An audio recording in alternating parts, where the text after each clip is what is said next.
네, 여러분 안녕하세요. 네, HLB 이노베이션 말씀을 드립니다. 자, 지금 이제 우리가 한 주간을 마무리가 됐는데 좀 2.37% 내리면서 마무리가 됐어요. 그래서 아직까지는 강한 반전이 나오고 있지는 않습니다. 지금 뭐 최근에 우리가 블락딜이 전개된 부분에 대해서 주주분들이 상당히 신경을 좀 많이 쓰고 계실 거로 그렇게 보여집니다.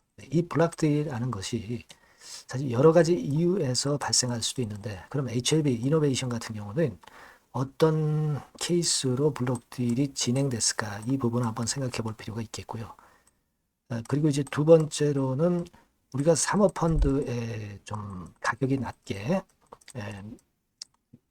HLB 계열사 지분들이 매도가 된 것에 대해서 그걸 좀 아쉬워하긴 하는데요. 또 이걸 또 그 다음 과정을 또 역으로 보면 외인들에 의해서 이 지분이 일부가 또 외인들이 또 매수를 했거든요. 그래서 이 과정을 우리가 한번 더 자세히 살펴보는 그런 시간을 좀 가져봐야 되겠고, 향후 주가 예상, 이걸 한번 해보는 그런 시간을 가져보도록 하겠습니다. 자, 그리고 영상 후반부에는 여러분들이 승부를 걸어볼 수 있는 승부주를 한 종목 제가 소개를 드릴 거니까 요거는 꼭 여러분들 공략 잘 하셔서 대박 내시기 바랍니다. 자, 그럼 HB 이노베이션 바로 말씀드릴게요. 여러분 뭐 최근에 참 어렵지만 그래도 구독, 좋아요, 알림 설정 계속 보내주시는 거는 감사하게 여기고 있고요. 저도 나름대로 좋은 정보 캐치해서 여러분들한테 도움이 될 수 있는 영상을 계속 드리도록 하겠습니다. 많은 성원 부탁드리겠습니다.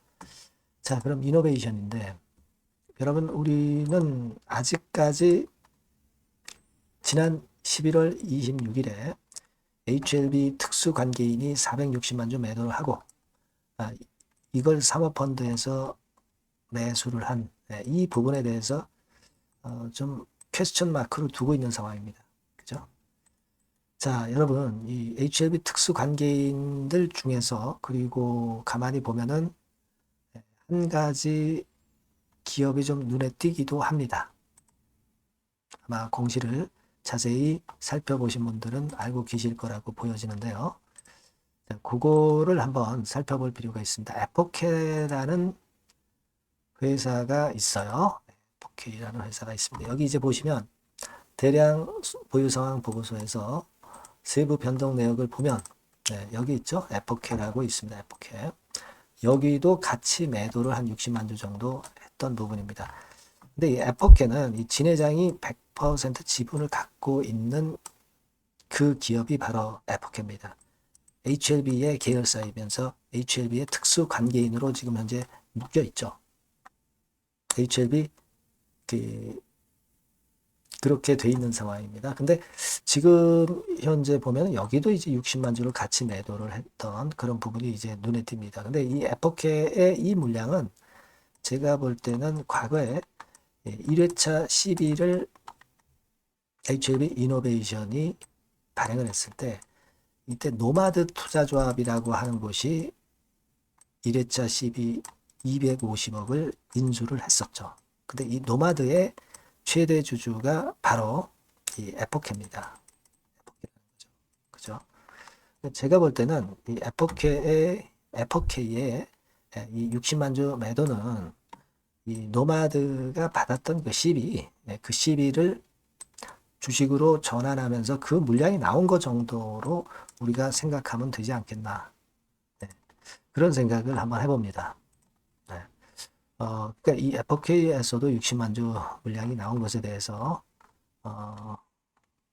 이게 어떻게 된 건지 이제 알고자 하는 분들도 계시리라고 보여지는데 그겁니다. 바로 그거라고 봐야 되지 않겠나 이렇게 생각이 들어요. 2023년도에 공시를 한번 찾아보면은요. 과거에 이제 PSMC였을 때죠. 1회차 시비와 관련해 가지고 공시가 하나 있었어요. 1회차 때 시비를 발행할 때 250억을 발행을 했는데 밑으로 쭉 내려서 보시면은요. 이걸 인수한 주체가 나오죠. 인수한 주체가 보면 노마드 제3호 조합이 250억을 인수를 한 거예요. 근데 이 노마드 제3호 조합은 대표가 바로 에포케 주식회사입니다. 얘네들이 한 50% 지분을 갖고 있는 최대 주주죠.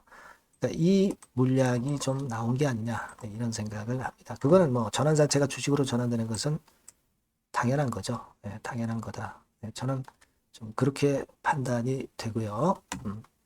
FK가 최대 주주였던 것으로 보이는데 자, 여기 이렇게 나와 있는 거는 제가 볼 때는 그렇다면은 그때 그 너마드 투자조합에 속해 있는 계열사들이 얘네들이고 그러니까 얘네들의 그 CB가 주식으로 전환된 물량이 나온 거 정도 아니겠느냐 이런 생각을 할 수 있다는 거죠. 그죠? 그래서 뭐 그런 생각을 한번 해봤어요. 일단 FK는 확실하게 이 CB가 주식으로 전환된 물량이 나온 거 아니냐 이런 추측을 좀 해보고 네, 그 건에 대해서 제가 좀 말씀을 일단 드렸어요. 네, 일단 그걸 말씀을 좀 드리고 싶었고 어떤 모습 악의적으로 뭐 물량을 그렇게 내놓은 것으로는 그렇게 보진 않습니다. 여하튼 근데 중요한 거는 11월 26일에 HLB 특수관계인들이 이제 460만 주를 순매도를 했는데 요거는 뭐 시세보다 좀 싸게 사모펀드에서 인수를 한 부분이 그게 좀 껄쩍지근한 그런 모습이긴 했습니다. 자, 근데 자, 그 다음 날을 보면 11월 27일을 가만히 보면은요. 사모펀드에서 한 166만 주를 순매도한 거로 나와 있죠. 근데 이거를 외인들하고 개인이 주로 매수를 했고 특히 외인들이 매수를 많이 했단 말이에요. 그러니까 뭐 물론 사모펀드가 매도한 건 좀 아쉽지만은 외인들이 들어오면서 그거를 다시 인수를 해줬다는 것은 매수를 해줬다는 것은 나쁜 걸로 그렇게 보진 않습니다. 외인들 지분율을 가만히 살펴보면은요. 자, 외인들 지분이 당연히 증가를 해서 나타나고 있죠. 그러니까 11월 26일에 1.8%였던 것이 11월 27일에 3.4%로 증가하면서 우리가 외인 지분이 들어왔다고 하는 것은 이걸 되게 나쁘게 해석하지는 않습니다. 그렇죠? 그래서 이 부분이 발생했기 때문에 우리가 뭐 너무 크게 염려하는 그런 건의 상황으로 생각을 굳이 할 필요는 없겠다는 생각도 들어요. 그리고 외인들이 들어와 가지고 이 지분을 팔지 않고 있습니다. 당연히.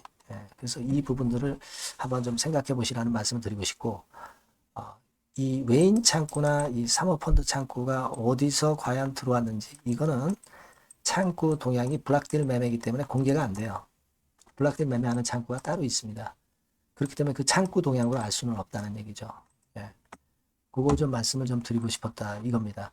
그러니까 우리가 다시 말씀드리면 이제 사모펀드에서 싸게 사가지고 그 다음날 한 3분의 1을 판 거는 좀 아쉽지만 이거를 외인들이 또 가져갔다는 부분에 대해서는 나쁘게 보지는 않습니다. 지금 현재로서는 그렇게 좀 말씀을 좀 드리고 싶고 그리고 제가 말씀을 드리고 싶은 부분은 이 블락딜이라고 하는 것은 이런 목적하에 하는 경우가 많죠. 대규모의 지분을 매각하거나 또는 인수를 할 때 이 블락딜을 씁니다.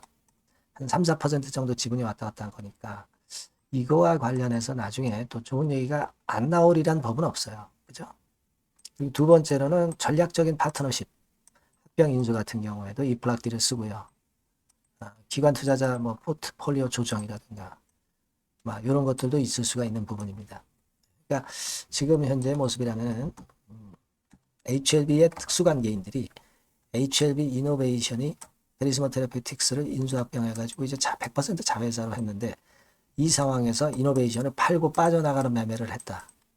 자, 이렇게는 볼 수 없다는 겁니다. 이건 당연히 있을 수 없는 얘기다. 이렇게 생각이 되고 물론 우리가 속 시원하게 이번에 블락딜에 대해서 정확한 내용을 알았으면 좋겠는데 그걸 좀 아직까지 좀 우리가 확실히 추측하지 못한다는 것이 좀 아쉽기는 하지만 이노베이션은 기본적인 줄기는 베리스모 테라피틱스를 인수를 해서 나중에 카티 치료제건으로 승인 허가나 또는 라이센스 아웃을 목표로 이번에 작품을 만든 거거든요. 그죠? HLB 모델처럼 삼각합병을 통해서 크게 한번 시세를 내보려고 하는 그런 움직임의 초기 과정일 수가 있는 겁니다. 큰 줄기는요. 그 블락딜에 대해서 너무 신경을 쓰기보다는 기본적인 줄기인 베리스모 테라피틱스에 기대를 걸어보는 그런 매매를 아직은 하시는 게 더 낫지 않겠는가, 당연히 그렇게 보고 있습니다. 지금 그리고 주가가 좀 흘러내리니까 좀 아쉽기는 하지만 뭐 사실 지금 현재 이런 구도라면은 뭐 이런 라인대 뭐 2,500원 가격선 통 크게 보면 뭐 이런 라인대를 완전히 이탈해서 내려가는 흐름은 아니기 때문에 이 정도의 기준선은 지켜주고 있잖아요. 우리가 그걸 생각해 봐야 되고, 그리고 이 이노베이션 같은 종목은 호재가 나오면 그냥 한두 방으로 바로 만회를 합니다. 이때도 그랬지만은요. 그죠? 뭐 한 달간의 하락하던 흐름을 한두 방으로 하루 이틀 만에 바로 만회시키는 그런 패턴을 보였던 예가 많습니다. 이때도 그랬고요. 네, 이때도 그랬고. 그러니까 그걸 우리가 좀 일단 그런 건에 대한 긍정적인 생각을 좀 가져가야 되지 않겠느냐, 이런 생각을 하고 있어요. 아시겠죠? 그래서 여하튼 이노베이션과 관련해서는 색다른 재료나 또는 신속한 재료나 뭐 이런 것들 나와서 여러분들이 꼭 매매를 긴급하게 하거나 이 정보를 꼭 아셔야 할 때는 제가 바로바로 그 정보를 드렸으면 좋겠고요. 그 정보를 좀 받고 매매 사인을 바로바로 받으실 분들은 이노베이션이라고 문자를 꼭 이 번호로 주세요. 그래야 제가 여러분들에게 이런 정보를 드릴 수가 있습니다. 그뿐 아니라 뭐 궁금한 거 소통도 되고요. 추천주도 나갈 수 있고요. 그렇게 제가 도움을 좀 드리는 것이 필요해 보입니다. 이노베이션이라고 꼭 문자 주셔서 도움을 좀 받으세요. 저도 최선을 한번 다해보겠습니다. 자, 그리고 제가 승부주를 말씀을 드린다고 그랬어요. 요거 지금 말씀드릴 테니까 말씀 잘 듣고 꼭 대박 내시기 바랍니다. 네, 여러분, 자, 승부주. 여러분들이 승부를 걸어볼 만한 종목, 더블 승부주입니다. 더블 승부주 하나 소개를 드리도록 하겠습니다. 주가는 여러분 3만원에서 6만원 정도로 보시면 되겠고요. 섹터는 산업재에 속한다고 보시면 돼요. 그리고 시총은 변동성 크고 등락만 많은 중소형주 아니고요. 대형주 쪽에서 선택을 해봤습니다. 목표는 더블 가격대예요. 뭐 물론 이제 더블에서 3더블도 갈 수 있고 더 갈 수도 있습니다. 하지만 현실적인 목표를 더블 가격대 정도로 말씀드리고 싶고요. 자, 투자 기간은 이제 빠르면 1개월, 그리고 늦어도 3개월 안에 승부를 낼 수 있는 승부주를 말씀을 좀 드립니다. 그럼 먼저 여러분들이 그 차트부터 한번 보도록 하겠습니다. 아무래도 차트가 좋아야죠. 수급이 좀 좋아야 우리가 할 만한 거라고 볼 수가 있어요. 자, 지금 요런 종목이에요. 그러니까 이건 주봉 차트인데 여러분들 지금 화면에서 보시는 바와 같이 5주, 20주, 60주, 120주까지 전부 정배열 패턴으로 지금 현재 전개가 되고 있는 종목이죠. 그래서 자, 여기서 보시다시피 한 1년 반 동안 가지다가 이제 막 터지기 시작한단 말이에요. 이제 막 터지기 시작하기 때문에 사실 이 전에 차트 흐름이 없는데요. 자, 요 정도에서 좀 고점이 형성이 돼 있죠. 그래서 여기서 치고 나간다면은 이 정도까지 최소한 더블 정도는 우리가 목표로 할 수 있는 그 종목입니다, 여러분. 1년 반 동안 다졌기 때문에 그만큼 상승 초기이기 때문에 이 폭발력이 대단히 크겠죠. 그렇게 보시면 되는 종목이고요. 자, 그리고 다음으로 이제 우리가 특징적인 걸 볼 것은요. 밸류업 지수에 편입이 된 종목입니다, 여러분. 이 밸류업 지수에 편입이 되면은 주주 환원 정책이 엄청 좋은 경우만 여러분 밸류업 지수에 편입되는 거 잘 아실 겁니다. 그래서 이 밸류업 지수에 편입이 된 종목이기 때문에 그만큼 우리가 강력한 모멘텀을 형성을 할 가능성이 높겠다, 이거예요. 코리아 밸류업 지수가 100종목만 있죠. 100종목. 100종목만 있습니다. 뭐 200종목도 아니고 300종목도 아니에요.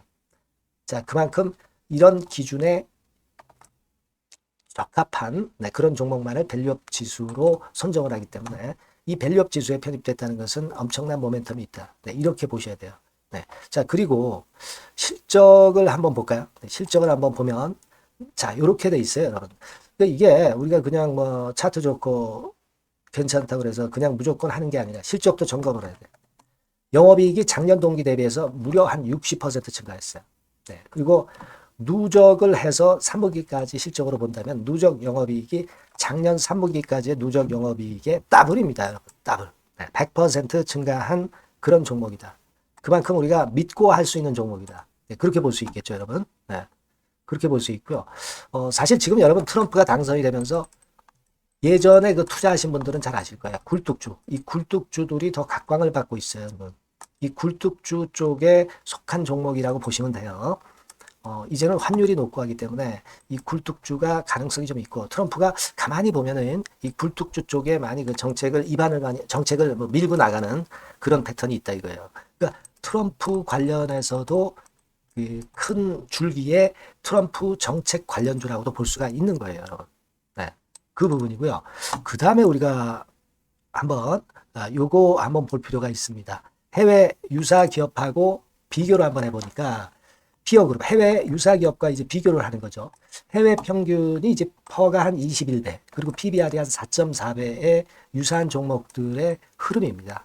네, 근데 지금 보면은 작년 기준으로 보면은요. 작년 기준으로 보면 지금 보니까 그 되게 작년 기준에 퍼가 이 종목이 6배밖에 안 됐어요, 여러분. 6배밖에 안 됐습니다. 그리고 PBR도 보면은 한 1.3배수밖에 안 돼요. 자, 그러니까 여력이 굉장히 많죠. 해외 그룹하고 비교할 때. 자, 이런 강점이 있다는 걸 여러분들 꼭 아셔야 되겠다. 네, 이 말씀 좀 드리고 싶고요.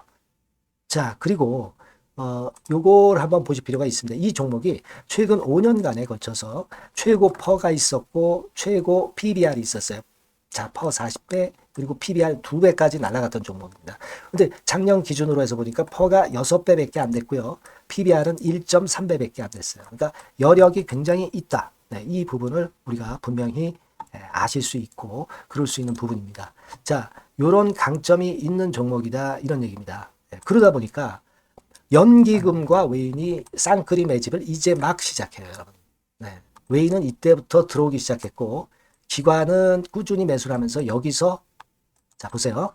자 여기서 좀 더 가속도가 나기 시작하고 있죠. 이제 막 시작하고 있는 국면이라 이런 얘기입니다. 네, 하기 때문에 자, 이 종목은 상당히 메리트가 굉장히 크다라고 하는 사실을 우리가 분명히 알 수 있는 그런 부분이다. 이렇게 판단이 되고요. 따라서 우리가 이런 종목이라면은 승부를 걸어볼 만하다. 네, 저는 그렇게 보는 겁니다. 아시겠죠? 네. 그래서 요 종목을 제가 매수부터 매도까지 그리고 중간에 AS까지 지속적으로 해드릴 거고요. 자, 요 번호로 뭐라고 주시면 되냐면 승부주, 그죠? 네, 승부주. 네, 이렇게 문자를 주시면 제가 최선을 다해서 여러분들 그 매수부터 매도까지 AS까지 최선을 다해서 여러분들 케어를 할 겁니다. 아시겠죠? 꼭 문자 주시고 승부주에서 한번 꼭 대박 내시기 바랍니다. 네.